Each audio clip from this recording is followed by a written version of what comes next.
Hello, everyone. Welcome. Dr. Anthony Criniti IV here, also known as Dr. Finance. Welcome to the Dr. Finance Live podcast. We have an amazing guest today. We have Jean Chatzky from Her Money on here. She has an amazing New York Times bestselling author, as well as so many other things. Definitely like to get to know her some more. So welcome, Jean Chatzky. Welcome, Jean. How are you? I'm good. Thanks. Thanks for having me. Well, yeah, you're welcome. And definitely a pleasure to have you here. Want to get started, Jean, if you want to tell us a little about yourself. Basically, well, before we get into your story, maybe if you can give a quick 30-second just summary of your accolades. Accolades. Oh my goodness. That's a whopper of a question and a way to start. I think most people know me because I was the financial editor of the Today Show for 25 years, but I've written 11 books, won a number of awards for journalism, worked at pretty much every personal finance magazine on the planet. And now I run a company called Her Money, where we focus on women. We've got a podcast called the Her Money Podcast. We've got a coaching program where we help people get a grip on their personal finances and get out of chaos and into control. And we're growing. So it's been a good couple of years. Thank you, Jean. Appreciate that. So yeah, we're going to talk about all the different things that you've done one at a time. So especially like the Oprah thing and the Today Show, you did amazing stuff with that. But let's talk about your story first. So chronologically, I want to step back and learn about Jean. So Jean, where are you originally from? From the Midwest. My father was a college professor, so I grew up in a number of different towns in the Midwest. Wisconsin, Indiana, West Virginia, Michigan, all over. Oh, wow. And where do you live now? Philly. Philadelphia? Mm-hmm. Wow, that's where I'm from. I know, I could tell. Okay. I didn't know that, Jean. Well, how about that? That's pretty cool. Wow. All right. So can you tell us a little about your story post-college? How did you get involved with, becoming, well, actually, I guess we can start with the next question. I want to talk about Money Magazine because I believe that was your beginning of your career, Actually, right? it was not. No? Okay. So I went to college here in Philly. My parents are originally from Philadelphia. That's what brought us back. We've only been here a couple of months. But I graduated and was looking to work in journalism. That's what I was focused on through college. And I got a job at a magazine called Working Woman, which no longer exists. But it was my job to be the assistant to the business editor. And I got to write stories on companies. I got to cover careers, got to write a little bit about personal finance, and I really liked it. And so when I left, I set my sights on getting a job at a business magazine and found it incredibly difficult because the bigger business magazines, the Moneys of the world, they didn't really think that Working Woman was serious enough for them. They didn't think my experience really cut it. And so I freelanced for a little while. I floundered, quite frankly, for a little while. And I started thinking about what I might have to do in order to get a job at a business magazine. And I decided that I would try to work on Wall Street for a little while. Every time business journalists write company stories, or many times they pick up the phone and they call equity research analysts at big Wall Street firms and talk to them about the prospects for a company. And I knew research analysts were responsible for writing a lot of reports. I thought maybe one or two of them might find it handy to have me around to help them write their reports. And so I got a job at Dean Witter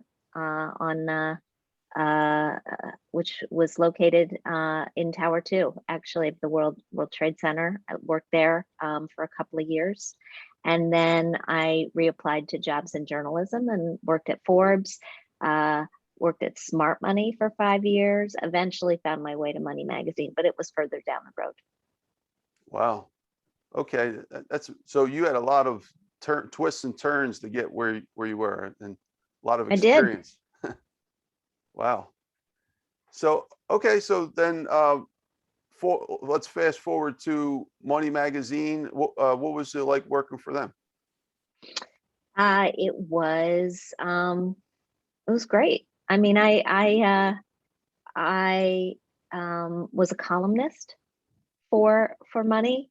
Was able to cover many different topics. Um, it was my first experience actually as a columnist rather than as a writer of stories, although I did that as well, and so that was a little bit of a different perspective. I had followed one of my colleagues from Smart Money, who was named the editor of Money Magazine, and so it felt like I was going back to work with a lot of old friends. It was a great job. That's awesome. Thank you, Jean. So, next question I have for you is, can you tell us about your experience as a financial editor for NBC Today? Oh, well, that's a very broad question because it was it was a lot of time. I mean, I worked for the Today Show for 25 years. I started on local television in New York. When Smart Money magazine debuted, it was a magazine with two pretty wealthy corporate parents. It was the child of Dow Jones, the Wall Street Journal, and the Hearst Corporation. We had a pretty aggressive PR effort to get the word out about this new magazine. And one of the things that this PR guy landed was a spot on the early morning Today Show, the Today in New York show. And I ended up going and doing a segment there every week for about 3 years. And then I got picked up on the Today Show. And it was a terrific job, terrific experience, covering so many different aspects of finance and personal finance, everything from the markets to divorce to caring for older parents to singles and money. We did a number of series on women and money, and it was the home that enabled me to really build a brand. Because the reach of the Today Show was so massive. Yeah, and that's a question I have for you too, Jean. So does working for these really bigger brands help someone to elevate their own personal brand, like in your case? It did for me. It did for me. I think the world has changed a bit. But yeah, I think if you look at a number of reporters from big institutions, what I was doing at that point was a little bit unusual, right? Right. Working for a magazine, but also appearing on television. Today, it's run of the mill. Today, if you watch MSNBC or CNN or Fox, they all have a rotating cast of reporters who work for other publications, big newspapers, magazines, who are under contract, as I was, to go in and talk about their stories and share their expertise, and that is a way to build a brand. Yeah, that makes a lot of sense. Because I write for Entrepreneur Magazine. They have, I think, like 3 million or something subscribers just on digital, and I often wonder, every time I post that, what the trickle effect is that you can't really measure from a PR perspective. How much influence is actually being funneled, not only just now, but could be 10 years from now, that somebody, oh wow, how about this article? In your Well, case, how about this video? Well, and I don't think it's just the video. I think it's the repetition. I think it's people get to see you. They get to understand that you don't have just one thing worth listening to, but multiple things. For me, being on the Today Show opened the door to write books, to give speeches, to appear on other television shows. It was a real to eventually launch my company. So it was a real launch pad. Thank you, Jean. And Jean, what do you like to do for fun? Oh boy, I like to run. I like to cook. I watch a lot of TV. I watch a lot of mindless TV in the evenings. Are you a Netflix binger? Sometimes depends on the series. Right now, I'm looking forward to the next episode of the Great British Baking Show, which is in the middle of a new season. Um, I like to hang with my friends and my husband and my kids. That's awesome. Thank you, Jean. And by the way, I have to ask this question. What do you like about Philadelphia? Well, I think everybody loves where they went to college. And for me, college was a great 4 years. I was ready to move back to a city. I wanted a city that was a little bit smaller and more manageable than New York, and my family's here. So all the pieces fell into place. But it's a great city. It's a great food town, as I'm sure you know. Yeah, absolutely. Yeah, Where in Philly did you grow up?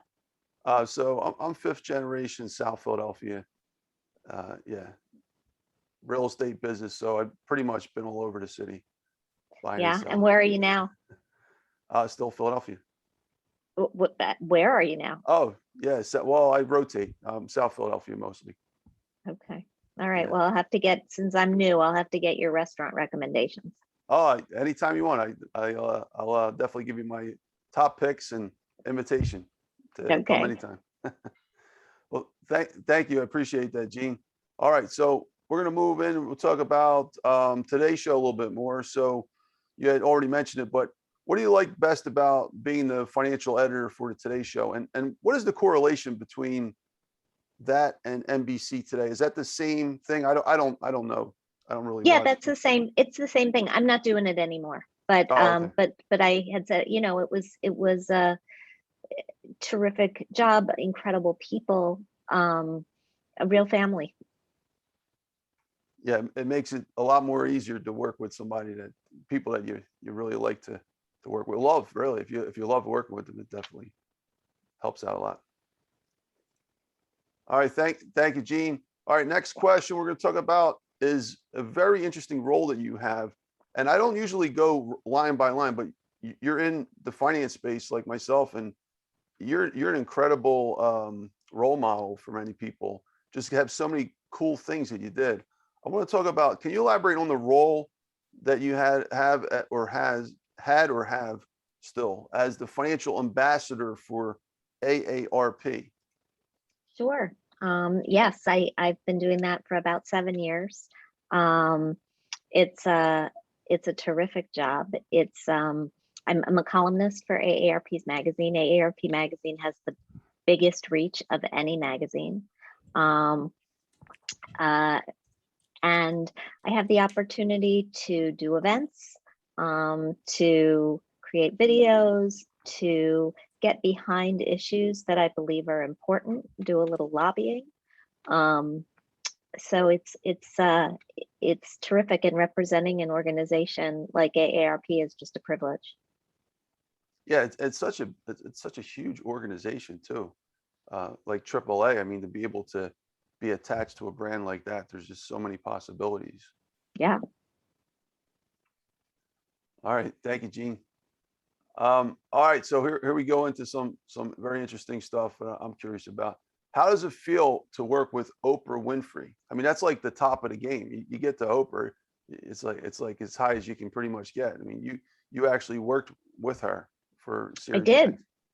I did. I worked with her on a series called The Debt Diet, where we helped people get out of debt, families who were struggling, as many people are today, with just overwhelming consumer debt loads, overspending, not sure where their money was going. And I was part of a team. We embedded with these families basically and helped them write their own ships. And along the way, we were able to really help a lot of people who were following along with the program.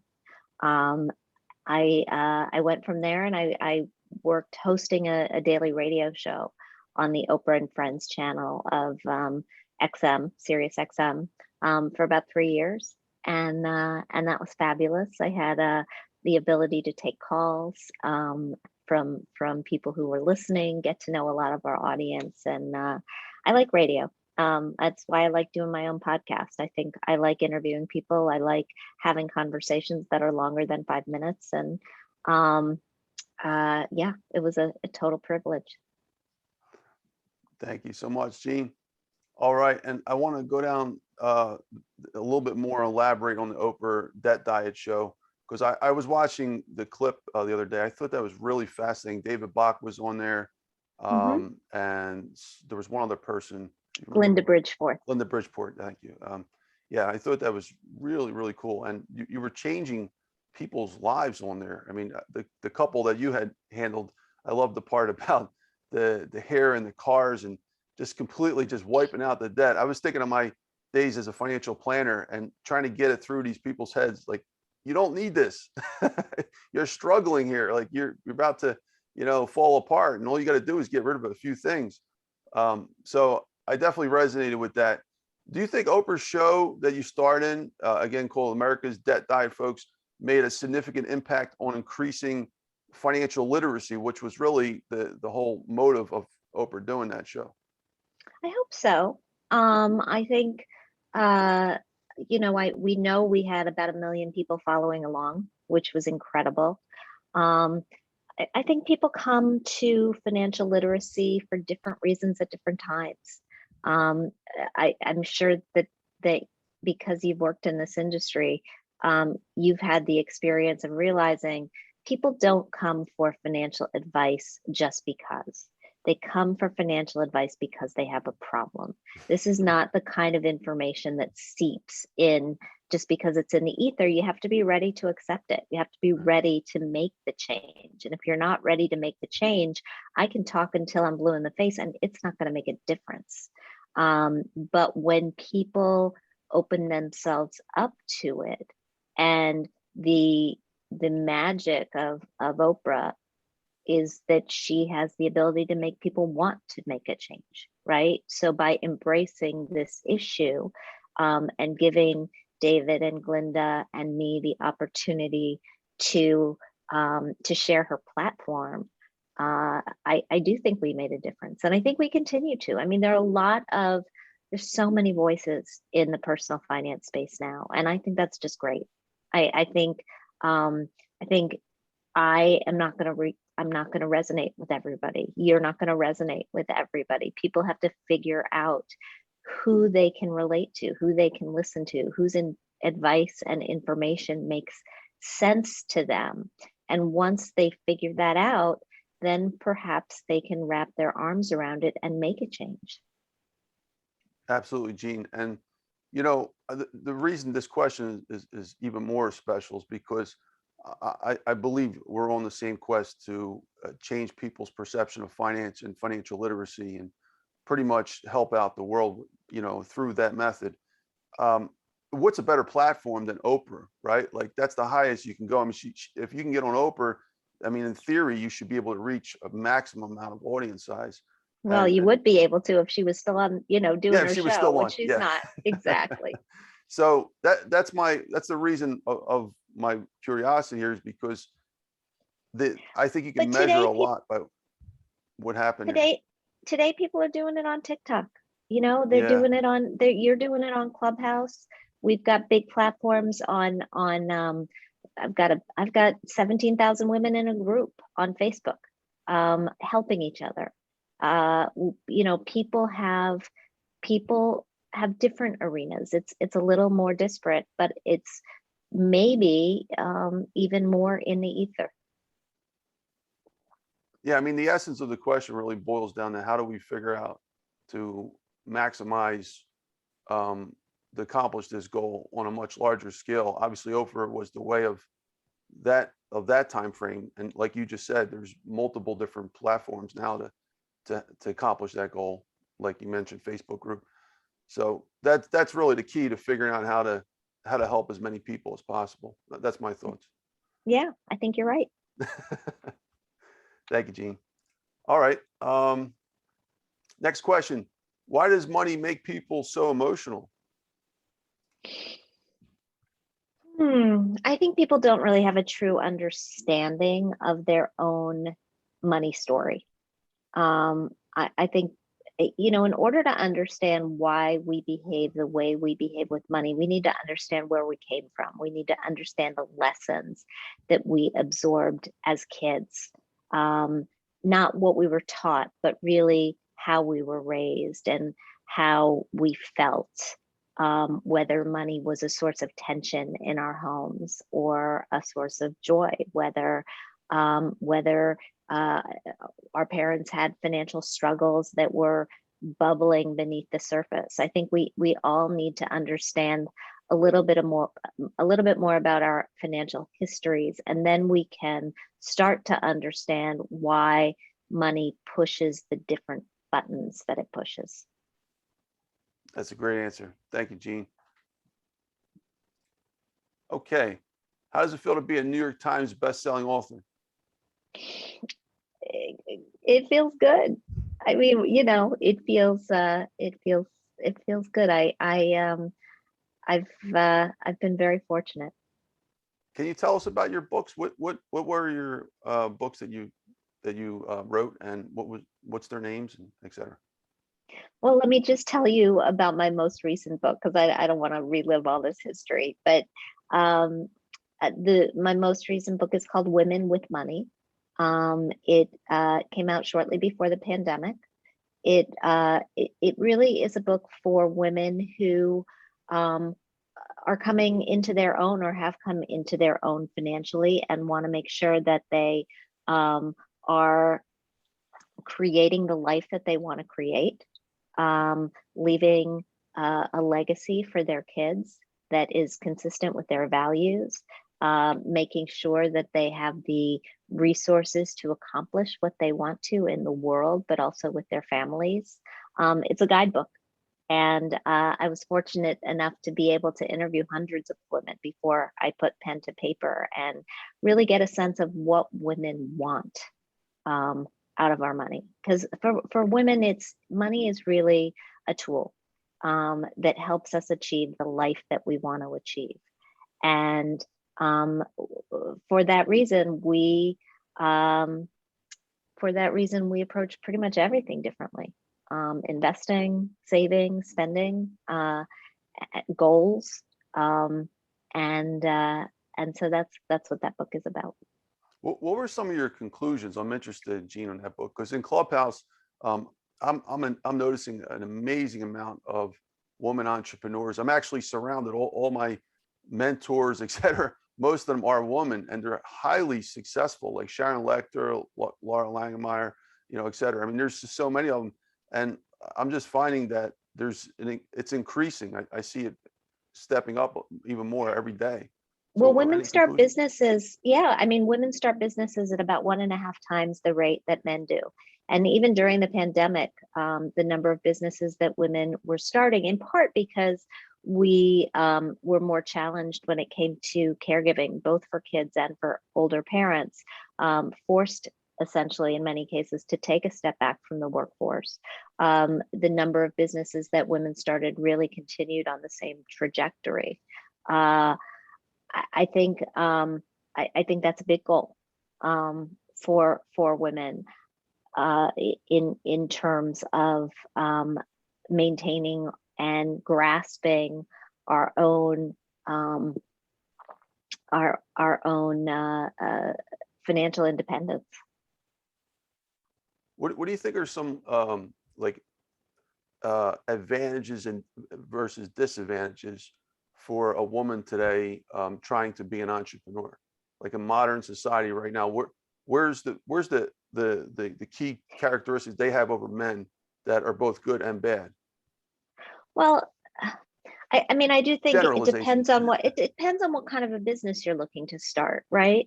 When it comes to raising money to start a business, it's harder for women. If statistically, it's just harder for us to raise venture funding than it is. It's harder for us to get a look inside the room. People judge men on the expectations of what they will accomplish. They judge women on what they've already accomplished. So it's not a level playing field to begin with. Add that to the life challenges that women face, right? I mean, we are more responsible for caregiving, for housework, for even those women who have significant care responsibilities and significant earning responsibilities, work responsibilities, end up taking on a significantly larger share of the housekeeping responsibilities than the men. So the challenges are there; they're large, but they're certainly not insurmountable, as I'm sure you're seeing in your clubhouse. Yeah, absolutely. I love it. It's great. I think everybody should learn finance, and when I say everybody, it's all across the board. People have different starting points, but there's just different strategies to get where you got to be. You judge the person individually, would you say, and then move from there. 100%. Start where you are. Mm-hmm. Yeah. Wherever that is. All right. Thank you, Jean. Great response. All right. So I want to talk about your podcast, Her Money, and also FinanceFixx. I'm not sure what that is, but so why did you create Her Money? Like you were talking about podcasting earlier. What is the benefit for someone like you? You're already a superstar. So why do you need a podcast? Well, I'm sure you could answer that question. I started the podcast because I wanted to have more in-depth conversations with people whose insights I was interested in. I think our podcast is actually, we hear from our audience all the time that it's really helping them individually and as a community. I wanted to create a safe space for women to learn about money, and started doing that with the podcast, but then launched HerMoney.com. FinanceFixx is our coaching program. Okay. We have rolling classes where we take people through an 8-week coaching program to help them get a grip on where their money is going, so that then they can start making better choices about where they want it to go, to save more, to be able to invest more. We are launching a sister program called InvestingFixx. That'll be launched in the next month, where a lot of our community is saying we want to learn about investing. We want to learn about picking individual stocks. We want to learn how to take a deep dive into particular investments and decide whether or not they deserve space in our portfolios. And so we're very excited about that as well. Thank you, Jean. Are you still doing a lot of interviews on your podcast, or is it mostly just teaching people about different things? Because a lot of people approach podcasting differently. Every episode of the podcast, we launch a new episode each week. Every episode of the podcast is an interview. Then we do a mailbag segment because we get a ton of questions from our listeners, and a little news you can use. Oh, that's cool. Okay, so that's great. You're on a weekly regimen for interviews. Mm-hmm. Yeah, that's awesome. I've been lately. I've been doing 2 or 3 a week, only because some of the people I just can't say no to. But I would like to be on that schedule pretty soon. I think 1 is a comfortable number for most people. Would you agree? Yeah, there's a lot of work that goes into, as you know, into producing a podcast. It's not just, you just don't sit down and tape it. You do your homework. You write your questions. You do some going through our mailbag and picking out the questions that are most relevant that week, making sure that all the audio is cleaned up and that it sounds as good as it could possibly sound. So yeah, we love it. We love doing it, but it's not as simple as turning on a mic. Yeah, absolutely, Jean.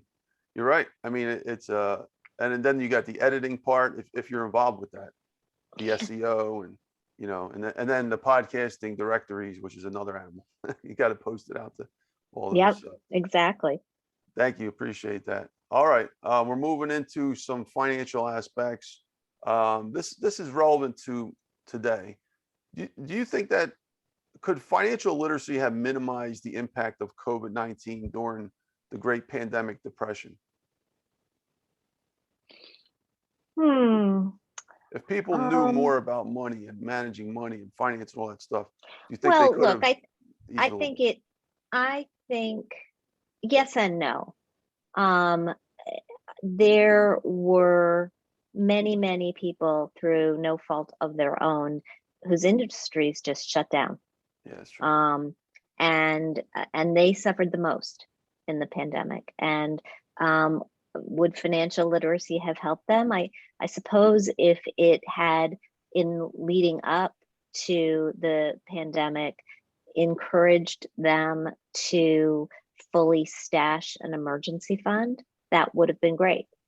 But what I saw during the pandemic was actually many people being very responsible and learning some new habits that I hope that they'll continue as we emerge from the pandemic.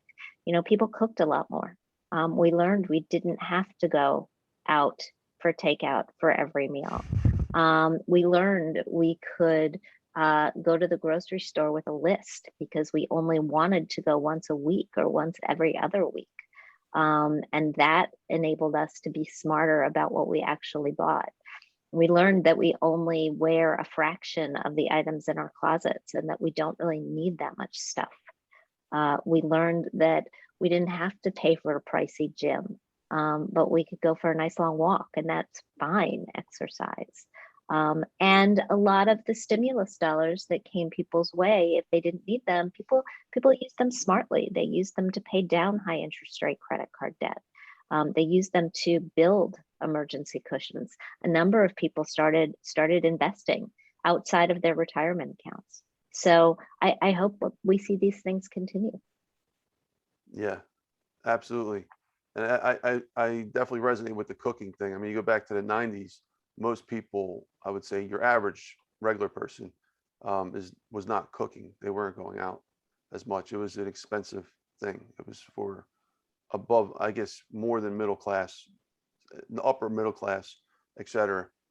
Your average working folk was not.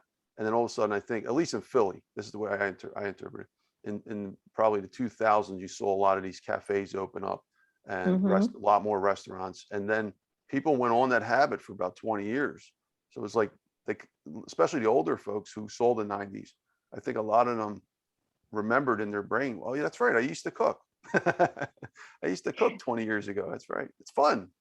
Yeah, So it is fun. I really like it. thank you, Jean. Okay. Can one book change the world? No, no, everyone would have to read it. And we know that's not going to happen. Um, I don't think so. Okay. Thank you, Jean.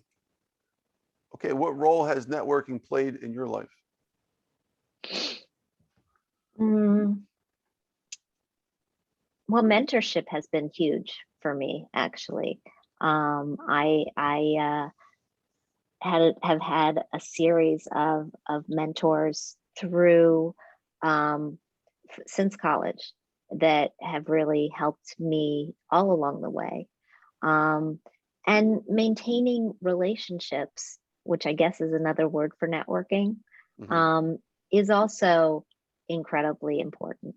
And I think, look, I think that helping other people when people reach out, and I'm sure they do to you with an ask, is, if you can do it, is a great thing to do. Just, you maintain the people that you know. I mean, I'm not a member of a lot of different organizations. I've got a few that I'm involved in, and that I try to carefully handle my participation in, and make sure that I am a good member. But I just think maintaining connections that's sort of how I think about networking. I don't think of it in a more active way. If, let's say, I'm going to pose a question for you. I ask a lot of successful people. If Michael Jackson, the next Michael Jackson, was standing on the corner, is it possible for that person to ever get to fulfill their greatest potential without connecting to the right people? Probably not. I mean, I don't know. I think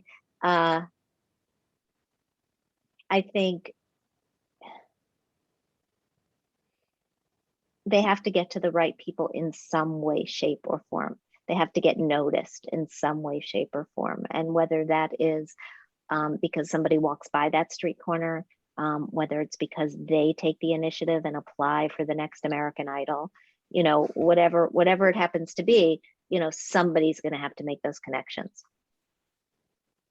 Thank you, Jean.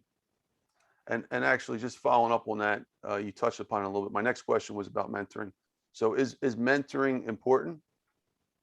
Of course it is.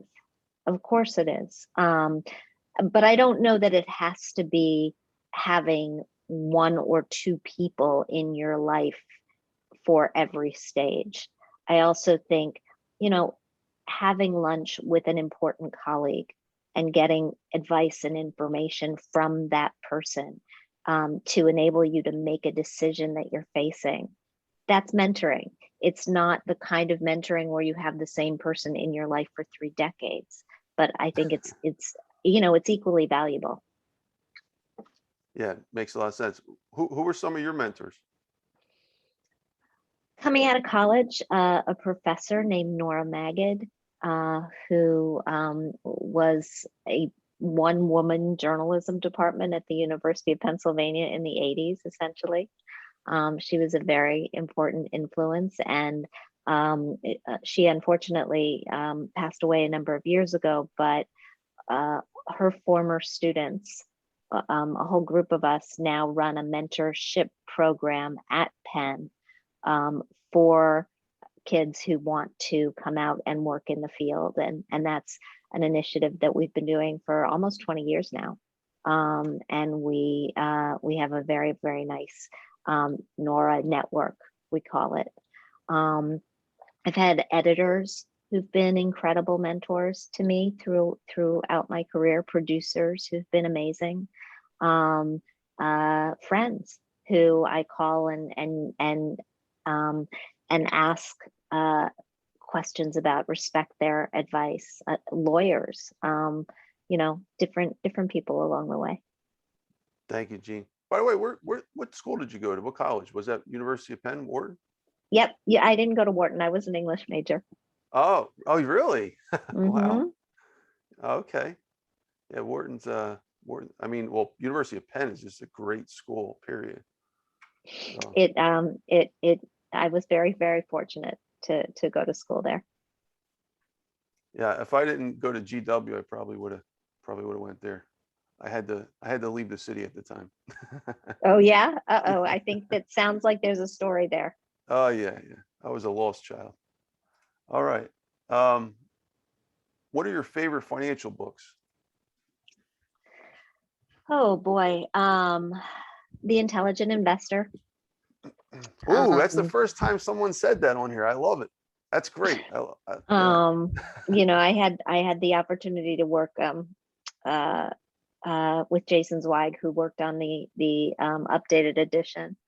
I like the behavioral finance books a lot. Dan Gilbert's books.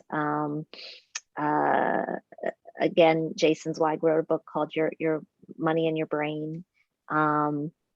I like Adam Grant's books, some of the books that sort of deviate into habit, because I think habit is a very important concept when it comes to finance.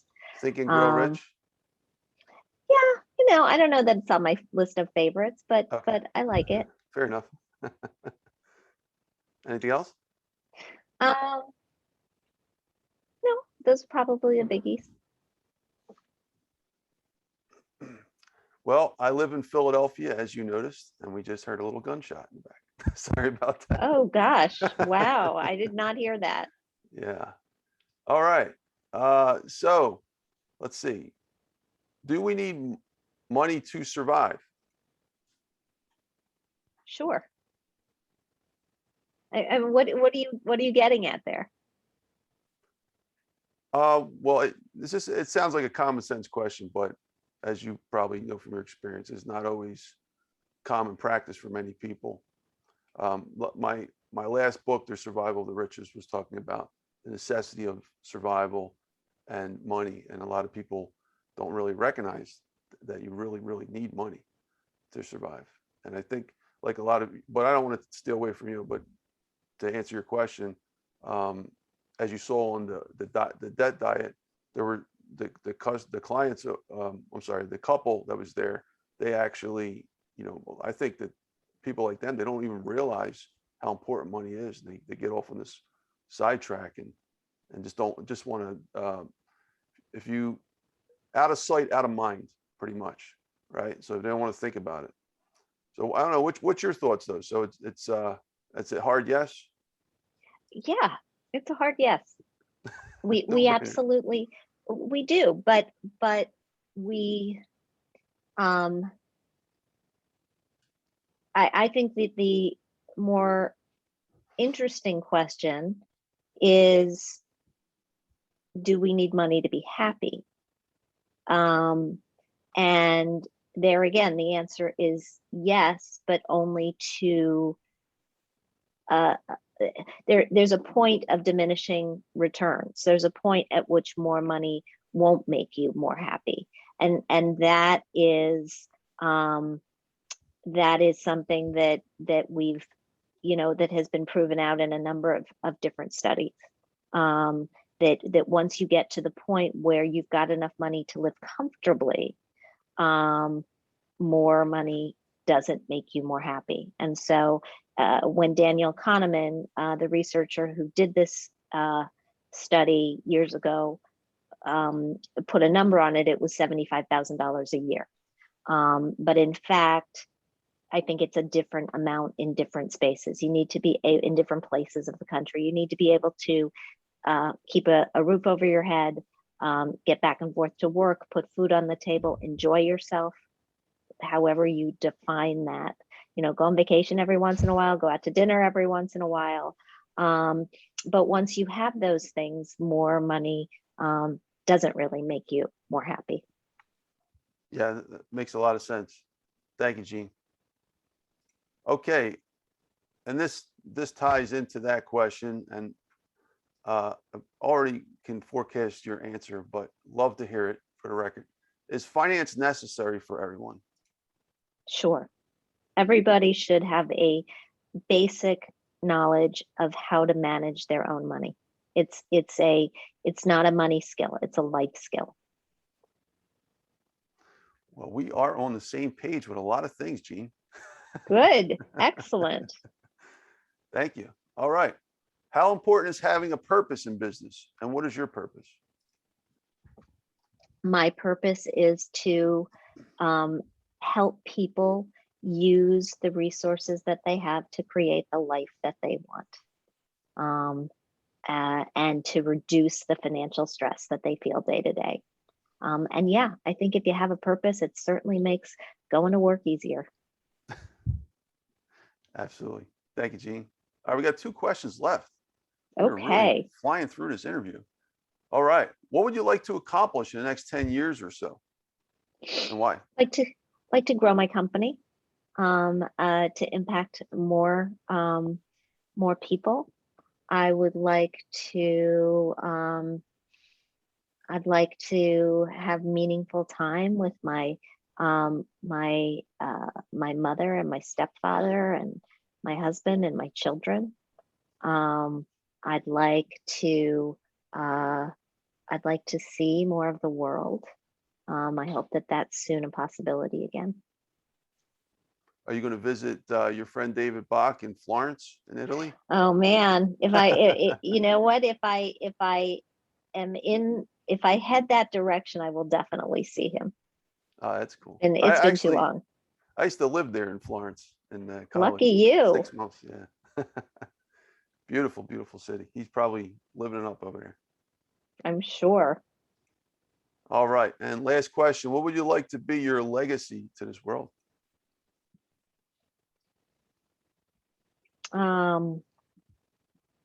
that I was a good mom, and a good friend, and a good daughter, good wife, good partner, good person, and that maybe I helped make some people's financial lives easier.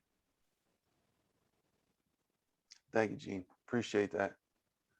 Okay, Jean. Well, we're going to close out, and in respect for you, I'd like to give you the floor to talk about anything you want. Your website, where to find you, your podcast, your new products, your books, whatever you like. No politics, but other than No. that, the stage is yours. Oh, well, thank you so much. That's very kind. No, I just encourage your listeners to join us at hermoney.com. If you go to hermoney.com, you can sign up for our newsletters, check out the podcast, find a financial advisor at no cost to you, and read our content and become part of our community. We'd love to have you. What was your website again, Jean? hermoney.com. hermoney.com. Okay. All right. Sounds good. Well, thank you, Jean. Again, I definitely thank you and appreciate you saying yes to come on the podcast. It's an honor to have you here. I know you're one of the superstars in my space. I interview a lot of different people. Sometimes I go off on a tangent. I had Dr. Bernie Siegel on here a few weeks ago. He's a top medical guy. I try to find the correlation, but in your case, and in a case like Sharon Lechter, unbelievable superstars in this field. So extremely honored to have you here. And so thanks again, Jean, for being here. And I'm going to close out now. If you have any final thoughts, your last message you want to say? It's been a pleasure. Thank you so much for having me. Okay, thank you, Jean. All right, Jean. After I close out, if you just want to hang around for a moment, I'd just like to chat with you offline. But thank you, folks. This is Dr. Anthony Criniti IV here, known as Dr. Finance. You've been watching the Dr. Finance Live podcast. We had Jean Chatzky here, folks, from Her Money. So definitely check her out. Also, you can subscribe to her, to my website. Here's my website here on the window, drfinance.info, free newsletter. Definitely check that out. And in order, my books. So we have The Necessity of Finance, was the first book I wrote about 10 years ago for my students as a finance professor. Moving on along, I wrote The Most Important Lessons in Economics and Finance as a follow-up to that. And then The Survival of the Richest, 2016, published that. It's a very big book talking about connecting the dots between survival, finance, and economics and biology, believe it or not, and saving the world. So if you have time and you want nightmares at night, it's about this thick. But other than that, folks, follow us on social media. Jean, you're everywhere on social media, right? I am. Okay. Facebook, Twitter, you name it, we're there. So give us a follow, like and subscribe below, and we'll see you on the next episode. Thanks again, everyone. Bye.